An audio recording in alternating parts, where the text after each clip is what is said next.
Peter Sand is the chief analyst at Xeneta, a leading ocean air freight markets analytics firm. So, Peter, great to have you on the show. Just how bad to the situation in the Red Sea? It's particularly bad for container shipping, with 4 out of 5 container ships that used to go through the area now being rerouted around the Cape of Good Hope.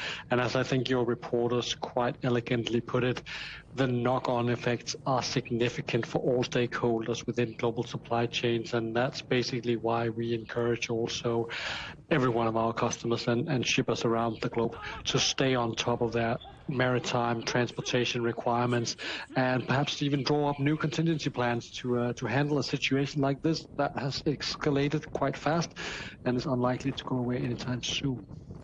So, Peter, according to the reports that we are witnessing possibly inflation, so just in what specific areas or what specific industries will experience more disruptions?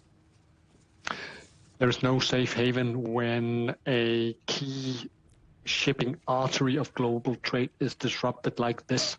Xeneta freight rates show a doubling of rates into the Mediterranean and North Europe from Far East, but we do also see ripple effects for cargoes heading towards the U.S. East Coast and South American East Coast as well, even though the latter destination here is not directly impacted, but due to the fact that shipping companies now need to redeploy capacity in order to maintain their service levels through the, to avoid the tension in the area, they need to redeploy ships. So this is something that you and I will probably also feel as normal consumers.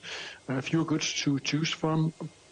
Probably pretty soon already for those importers that run very lean, just-in-time supply chains. And there may also be a knock-on effect on inflation, as you rightly allude to. And what measures could manufacturers and businesses take to adjust their supply chain strategies now?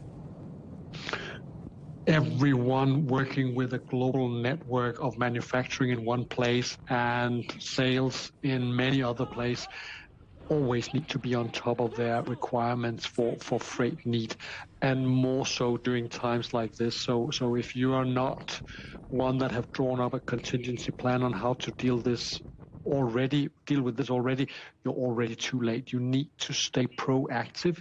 You need to ensure that you get capacity, get in touch with your service providers, freight forwarders, carriers, to ensure capacity on board the services that are still running, to ensure that the equipment is also available. But you will also need to perhaps get more product moving faster than you would otherwise anticipate due to the 2 weeks at least in terms of delay and extended transit times that everyone is facing right now.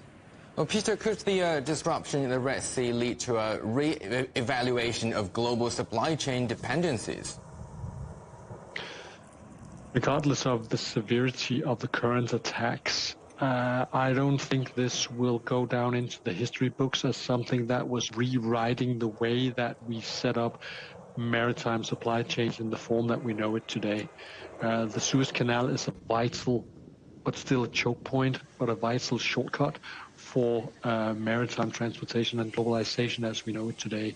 And as soon as this risk is dealt with in some form, hopefully with a full return of safe passage, which it should be, then we will see maritime supply chains once again return to the area, because that's where you get the efficient service, that's where you get the lowest cost and the best service for everyone involved.